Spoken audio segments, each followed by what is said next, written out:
My name is Bill Butrymowicz, and I am the founder of Loom. I'm in a little bit of a different situation than a typical beverage startup. I've been in the beverage industry literally my entire life. So my dad was a truck driver out of South Kearney for Pepsi, and he quit his job when I was 7 years old and opened up his own distribution company. And basically what that meant was we were delivering cases out of our house. It was a family business, all hands were on deck. My mom worked there, my grandfather worked there for free. Eventually he got a storage unit, and this is in the early 90s when Snapple was really blowing up, and he started having some success with it, and he slowly either acquired or put his competition out of business. We moved to our first warehouse, which was 15,000 square feet, and that was a big deal for our family. I remember him getting his first load of Snapple, his first trailer load, and it was a big deal to him. It was all of his money, and he really put his neck out on the line. He would go out and he would sell product to customers, and then he would deliver it to them the following day. And we have customers that we still service to this day, which is 36 years later. I remember as a kid, me and my dad in his first warehouse, and we were rubbing pennies on the ground, and we rubbed them so long that they became nice and flat and smooth, and he put one in his wallet and I put one in my pocket, and we were gonna hold on to those. It was just a memory that sticks out to me of just bonding with him and just being a part of something in the very beginning and watching his work ethic and his sacrifice. Able to sit in when all the new brands would come to us, and founders and CEOs of new products would come and they would present their brands to us, and I would eventually, over time, I began to learn what worked and what didn't work. And there's a lot of different things that go into building a beverage brand. Often the product looks good and tastes good, but the owner doesn't have any beverage experience, and they don't realize what it takes to make it in this business, or they're not surrounded by the right people. And a lot of times brands try to get too big too quick, and they spread themselves too thin, and they never actually penetrate a certain market. So with Loom, I'm trying to be very strategic about the way that we grow. So growing up, I remember I was working in the office with my mom, and I was answering phones, and I was working in the warehouse. One of the first jobs I had was breakage, and I would clean all the broken bottles and we would repack them. And then I started loading trucks, and my grandfather would pick me up from high school, and I would come in and we would load trucks at night. Most of the people that worked in the night crew were ex-convicted felons and people that were living a much different lifestyle than myself. But it was cool. At the end of the day, we were all trying to make a buck, and I became friends with a lot of those people, and it was really good for me to see the hard work that goes into the daily operation of our business. At some point, I ended up falling in love with music along the way. When I was in like 8th grade, one of my best friend's older brother had 2 extra tickets to a concert, and he let us hop in, and we sat in the back in the trunk of a Jeep Cherokee, and we drove out to Camden, and we saw Rage Against the Machine, Wu-Tang, Evil Empire, Wu-Tang Forever tour. And it was the first time I ever experienced live music like that. And I was instantly hooked, and obviously everybody thinks that the music genres that they grew up with are always the best, but I felt very fortunate to have 90s rock music, between Pearl Jam and Rage, Alice in Chains and Soundgarden, and all these different bands. But then we also had 90s hip hop, which was huge at the time. And when I was 16, I got my first set of Techniques 1200s turntables, and it really consumed my life. And I went down this rabbit hole of music, and I DJ'd in my room for literally 4 or 5 hours a day. My friends would come over and they would play cards and hang out, and I would just play music, and this was all vinyl. So on Fridays when I would get done with work at Seaview, I would drive into Brooklyn and I would go to Beat Street Records, this famous record store on Fulton Street, on Jay-Z shot 99 Problems there, and I would go and I would buy all the new records. It became a big part of my life. I did my first gig, which was at a place called The Courtyard. It's where the old Karma used to be, which is famous from the Jersey Shore. And I threw a party there, and it became one of the biggest parties on the Jersey Shore. After The Courtyard, I moved to Florida for college. I met a bunch of friends down there who were all from the Hamptons. So eventually I moved back to New Jersey, and they got me like a tryout at one of the big spots out in the Hamptons. And I went in on a Friday night of Memorial Day weekend. I opened for a friend of mine, DJ Vibe, and I got booked for the entire summer and had residencies at two of the biggest nightclubs in the Hamptons for the rest of the summer. I did those gigs for probably 3 or 4 years, and then I would come back home. I would leave on a Sunday night, and I would drive home and get home at like 2, 3 o'clock, 4 o'clock in the morning, and then I would get up to go to work at Seaview the next day.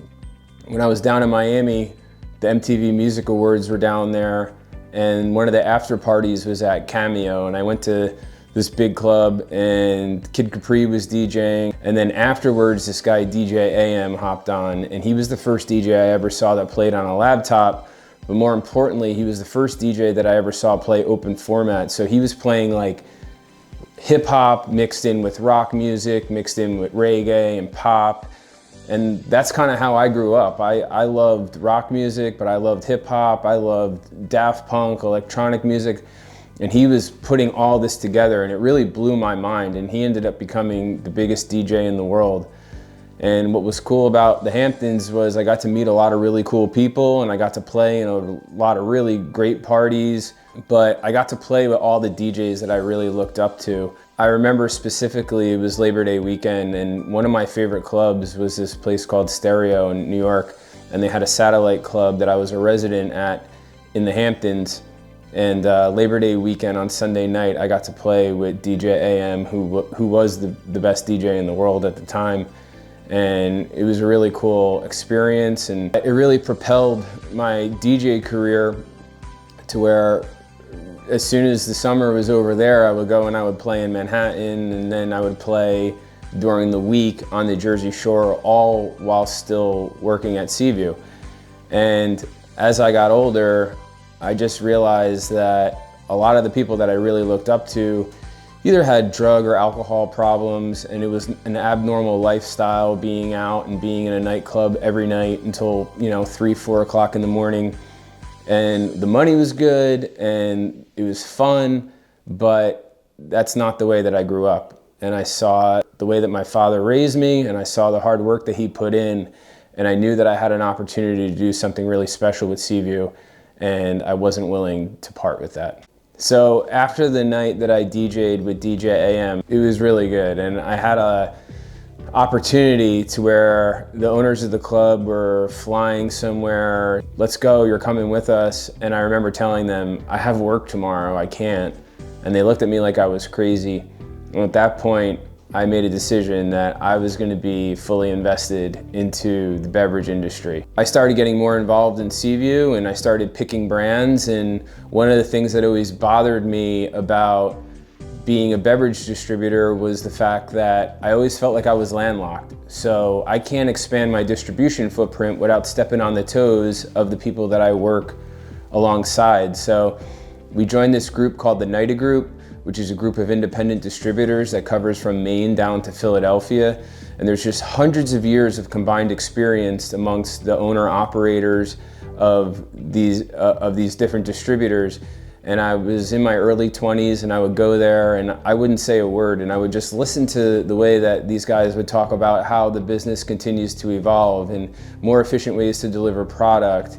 And brands would present to us, and I would get their initial feedback as to what they thought of the brand and what they liked about it and what they didn't like about it. And over time, I developed a skill set to where I was able to pick and choose what I thought were winners. We're not the type of people that like to pick every brand and throw it against the wall and see what sticks, because your salespeople's mind share is very important. I don't want my people wasting energy focusing on a brand that we don't have faith in. And also, our customers really trust us when we come to them with a product that they're not familiar with, because we have a great track record of introducing the new best brands. So over time, I wanted to grow our business, and I knew that the right way to do that was to make sure that I had my finger on the pulse of the industry, but also I started investing in some young brands as well. And you know, we had some success. We invested in Buy, and we invested in a couple other brands that had some big buyouts. But I knew one day I was gonna wanna create my own brand. And the most important thing was it had to be the right idea. And a lot of the brands that were currently pitched are very niche products. Founders sometimes don't understand that you're not gonna be able to be in the ear of the consumer when they're walking down the aisle or when they're looking in a cooler door to explain the benefits of their product.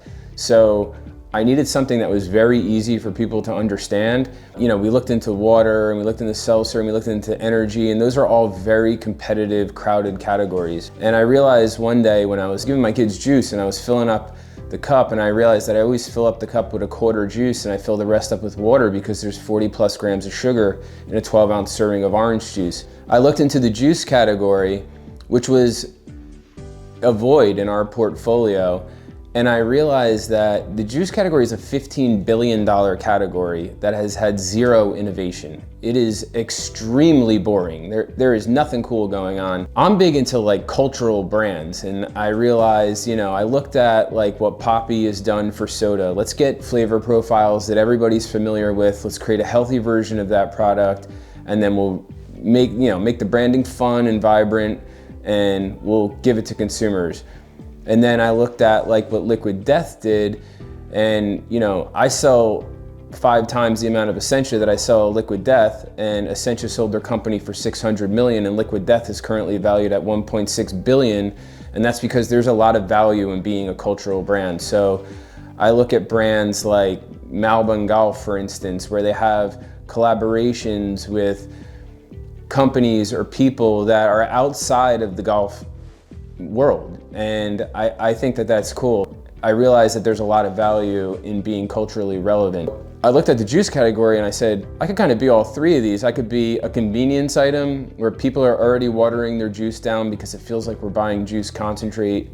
I can be a healthy version of a product that everyone knows what orange juice and apple juice tastes like. And then I can be a culturally relevant brand and a media company and a content company that's similar to Liquid Death in a category that's huge that seems ripe for the picking and ready for disruption. So I reached out to Marty Molina from Ocean Blue, and we formulated a juice that was 100% natural, you know, certified non-GMO, certified gluten-free, certified vegan, and it was 1/5 the calories and 1/5 the sugar of a normal juice.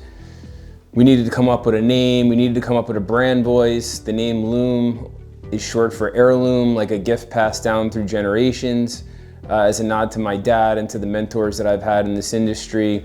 And our brand voice is Juice from the Future, and we felt like Juice from the Future was cool because the future means a lot of different things to different people. I have 3 kids, so they're the future to me, you know what I mean? So, but it also, you could play off of technology, or you could play off of AI, or outer space, or the unknown, and it gave us a lot of avenues to create content off of and be socially relevant. So we created this product. We got it co-packed aseptically, which means that it's not a hot fill, which allows us to be in a much cleaner looking, premium looking bottle, uses less plastic, doesn't have ridges in it because it doesn't need to withstand the heat from the liquid when it goes into the bottle. It also allows us, the liquid is a much more higher quality than a hot fill. That was the hardest part of the process, is finding an aseptic co-packer that was willing to do order quantities for a startup. It was a 2-year process to put this whole thing together. And with my relationships in the industry, we were able to get immediate distribution, and we opened up 2,200 doors in our first 90 days.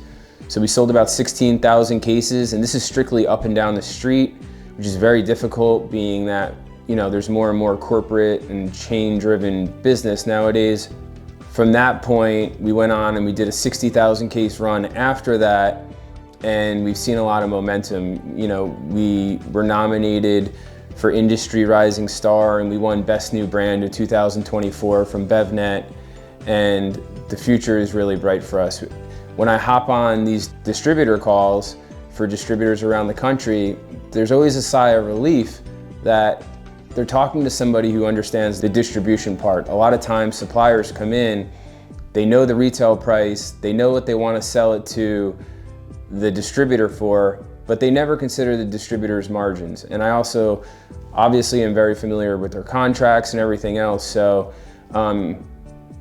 my calls with the distributors around the country have been great because we understand each other and we're speaking the same language. It's been a really exciting ride, and it's nice to get my hands into something different in the beverage industry. We have partnerships with Bowery Presents, who throws the concerts in New York City, New Era. We have a group called the Luminaries, where we're supporting young emerging artists. Our first artist is Chaz Marcus, who we're helping them blow up. And we have a lot of different avenues and partnerships that we're exploring, which is going to add a lot of value to the company. It's been really fun to work with cool people. We have a great team, which I'm extremely proud of, including Brian Tice, who worked at Buy under Chad Portis, who's the creative director. We have Darren Paul, who owns the Night Agency, who's worked with MTV and Spotify and Lego. And so we're really surrounded by not only the best in the industry, but people that share the same values as me. And one of the most important things getting into this was the fact that I got to work with the people that I want to work with. And I want to work with people that have the same vision and have the same values and morals that I do. So it's been extremely rewarding, and I can't wait for all of you to be a part of the future with us.